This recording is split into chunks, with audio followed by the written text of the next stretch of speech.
शक्ल और नाम बदलने में माहिर मैं रविंद्र कौशिक बोल रहा हूं। नाम तो सुना होगा, नबी अहमद शाकिर उर्फ रविंद्र कौशिक। कैसे भारत सरकार की एक गलती भेंट चढ़ा मैं, कैसे मैंने खुफिया एजेंसी के लिए काम करते हुए पाकिस्तानी कॉलेज में पढ़ाई करते हुए वहां की एक आर्मी ऑफिसर की लड़की से शादी करके हुआ पाकिस्तानी आर्मी में शामिल। कैसे सबसे खतरनाक जासूसों की लिस्ट में सबसे ऊपरी लाइन में जुड़ा मेरा नाम।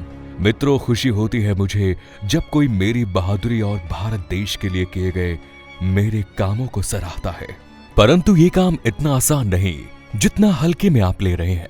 तो दोस्तों, मैं आज आपको सुनाऊंगा अपनी पूरी कहानी कि कैसे मैं एक नाटक एक्टिंग का शौकीन भारतीय खुफिया एजेंसी रॉ में ब्लैक टाइगर के नाम से आज भी जाना चाहता हूं। आज मैं आपको मेरी पूरी कहानी बताऊंगा। मेरा जन्म श्री गंगानगर के एक हिंदू पंडित परिवार में हुआ। हम 4 भाई बहन थे। मैंने श्री गंगानगर राजस्थान के एक कॉलेज में पढ़ाई की। मुझे भारत का जासूस ब्लैक टाइगर के नाम से भी जाना जाता है। मुझे एक्टिंग का बड़ा ही शौक था। सब कहते थे मेरी शक्ल विनोद खन्ना से मिलती थी। मैं एक्टिंग में बहरूपिया बनने में माहिर था।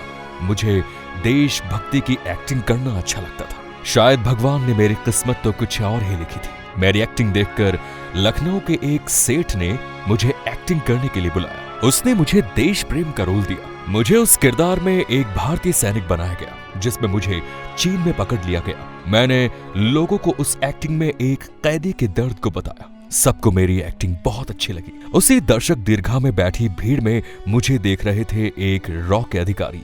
तब तक मुझे नहीं पता था कि मुझ पे एक देशभक्त की नजर पड़ गई है। मैं उनसे मिलके मन ही मन बड़ा खुश था कि अब तो मुझे बड़ा रोल मिलने वाला है। अधिकारी ने मुझसे कहा कि तुम मेरे लिए काम करोगे।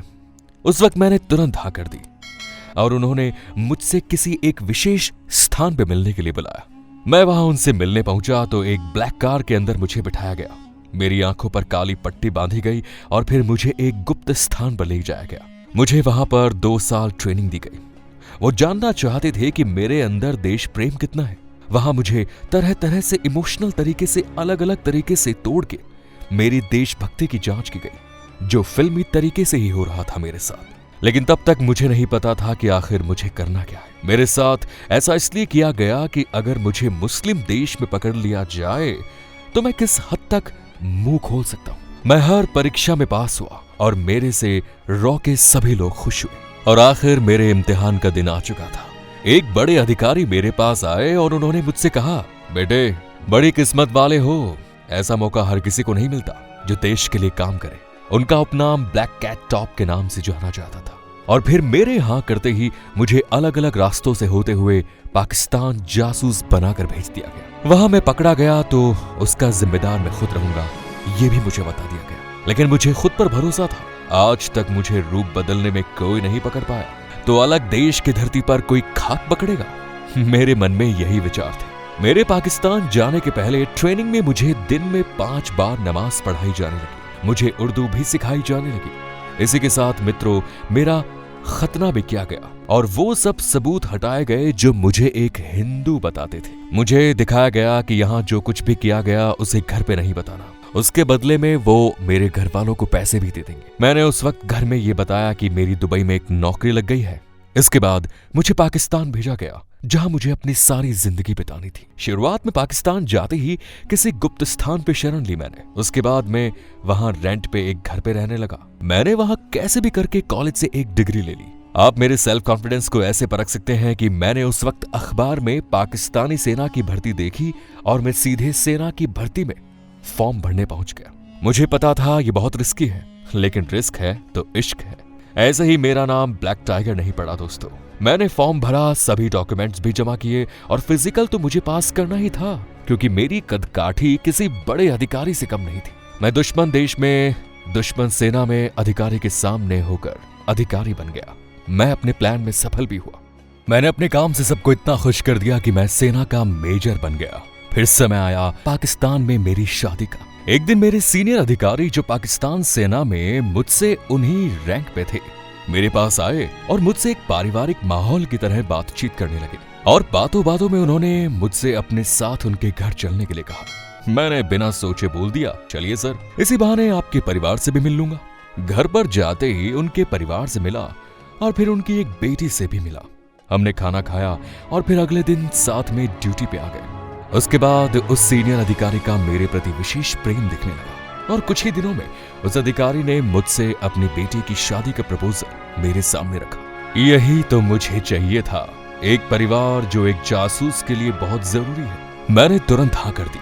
मैंने अपने सीनियर अधिकारी की बेटी अमानत से शादी कर ली। देश के लिए मर मिटने के ख्वाबों के साथ मैं हमेशा अमानत के साथ प्यार से पेश आता था।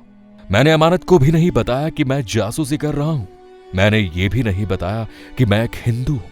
मैंने शादी भी इसलिए कर ली कि किसी को शक ना हो कि मैं एक विदेशी जासूस हूं। मुझे पता था कि शादी के बाद पाकिस्तान में भी मेरे रिश्तेदार हो जाएंगे और हुआ भी ऐसा ही। शादी के बाद पाकिस्तान में मेरे पूरे रिश्तेदारों की लाइन लगी और रिश्तेदारों में भी ज्यादातर आर्मी वाले थे। मैं पाकिस्तान की सूचनाएं भारत भेज रहा था। मेरे काम से रॉ के अधिकारी खुश और वहां पाकिस्तानी सेना भी खुश। कांग्रेस की सरकार ने मेरी सहायता के लिए एक और आदमी भेजना चाहा। यह विचार अपने आप भारत में बैठे मंत्रियों और अधिकारियों की मन की उपज से आया। ना ही मैंने ऐसी कोई डिमांड करी और ना ही इसके लिए मैं कभी राजी था। जब मुझसे पूछा गया तो मैंने साफ मना कर दिया कि मुझे किसी की जरूरत नहीं, मैं अकेला ही काफी था। पर मेरे ऊपर दबाव लगाया गया और मुझे मजबूरी में हां करनी पड़ी। फिर एक रॉ एजेंट को मेरे पास भेजा गया। मेरे साथ देने वाला मेरा एजेंट चाय पीने एक होटल पर रुक गया जहां पर पाकिस्तानी सैनिक पहले से ही थे। वहां उसे पकड़ लिया गया और उससे पूछताछ की गई तो उसने सारे राज खोल दिए और मेरे बारे में भी बता दिया। मुझे आज भी ये बात का अफसोस होता है कि आखिर ऐसा कौन एजेंट तैयार किया गया जो खुद के साथ मेरी भी बलि चढ़ा गया। तो दोस्तों, हुआ यूं कि वो मेरे एजेंट को डराया गया कि गोली मार देंगे, अपने दोस्त को नहीं बुलाया तो वहीं से मेरी कहानी का खुलासा हो गया। मेरे एजेंट ने मुझे मिलने के लिए जिन्ना उद्यान पर बुलाया। मैं वहां अपना हल्का गेटअप चेंज करके टाइम से पहुंच गया, लेकिन मुझे नहीं पता था कि वहां पाकिस्तान के सैनिक मेरा इंतजार कर रहे थे। लेकिन जैसे ही मुझे इस बात पे शक गया तो मैंने सबसे पहले मेरे ही उस एजेंट को पटक पटक के पीटा। दोस्तों, वहां से गायब होने का कोई चांस नहीं था। मुझे ऐसे घेर लिया गया। फिर मुझे पाकिस्तान की जेल में डाल दिया गया। मुझे उस जेल में 12 दिन तक कुछ भी खाने के लिए नहीं दिया गया। सिर्फ मुझे जेल में पीने के लिए पानी दिया गया, जिससे ताकि मैं जिंदा रह सकूं। मुझे तरह तरह की यातनाएं दी गई। 12 दिन बाद मुझे अदालत में ले जाया गया। मुझे अदालत में फांसी की सजा सुनाई गई। मेरी फांसी की सजा को पाकिस्तान के कुछ मानवाधिकारों ने उम्र कैद करवा दी। मुझे 12 दिन तक गुप्त जगह में रहने से मुझे हृदय की बीमारी हो गई। मेरा न तो पाकिस्तानी सेना ने हाल जाना और ना ही मेरा इलाज कराया। मुझे खाने में पिटाई के अलावा कुछ नहीं दिया जा रहा था। मैंने अपने घर पर एक खत भी लिखा जो आज भी मेरे घर में संभाल के रखा गया है। मैंने उस खत में लिखा कि मैं कोई दुबई नहीं गया हूं। मैं पाकिस्तान में एक जासूस बनकर आया था, जहां मुझे भारत सरकार की एक गलती के कारण पकड़ लिया गया है। मैं भारत सरकार के लिए पाकिस्तान में आया हूं। मैंने भारत सरकार को जानकारी दी है। मैंने उनको सन 71 के युद्ध में जीतने में काफी मदद करी है। इंदिरा गांधी ने मुझे ब्लैक टाइगर की उपाधि भी दी है।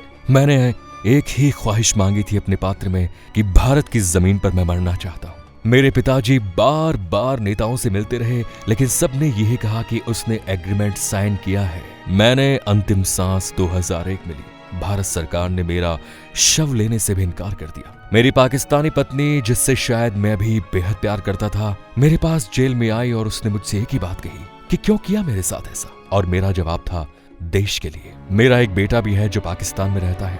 मैं रूप बदलने में इतना माहिर था कि पाकिस्तान में रहते हुए भी मैं 5 बार अपने घर वापस आया हूं। मैंने अपनी छुट्टियां यही बिताई, लेकिन पाकिस्तान को मेरे ऊपर कभी शक नहीं हुआ। भारत सरकार की एक छोटी सी गलती मेरे मरने की वजह बन गई। मैं आज तक भी नहीं पकड़ा जाता अगर भारत सरकार वो गलती नहीं करती तो आज भी देश के लिए जी रहा होता। मैंने तो 2001 में अपनी देह का त्याग कर दिया, लेकिन मेरी आत्मा आज भी अपने देश की धरती को पुकारती है। मैं यही कहकर आपसे अलविदा चाहता हूं दोस्तों। भारत माता की जय।